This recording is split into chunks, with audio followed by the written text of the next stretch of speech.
what would be considered a non-Christian home, I believed in God and went to church at Christmas and Easter, which was all that was offered in the town where I grew up.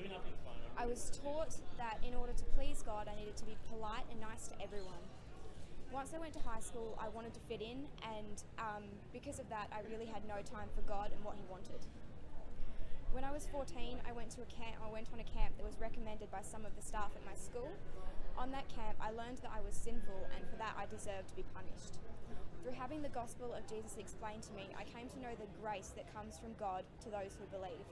I learned that while there was nothing I could do to be good enough to be in relationship with Him, He loved me enough to send His Son Jesus to die the death that I deserved for my rebellion. God, in His mercy and love, sent Jesus to die to save my life.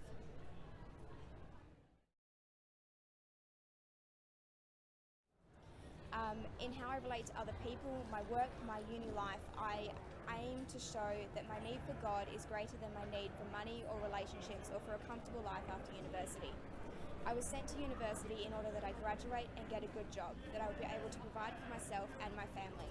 I never imagined that I would consider those things secondary to learning as much as I could about Christ and all that He offers, and learning how to tell other people about it. When Jesus was sentenced to death by the crowds shouting to crucify Him, He had no hateful words to say. He willingly died an excruciating death on a cross to save people who hated Him. Jesus endured our punishment because it was God's will that He died to save us. Following Jesus is the easiest decision I have ever made. Living for Jesus was never going to be easy, and I am by no means perfect.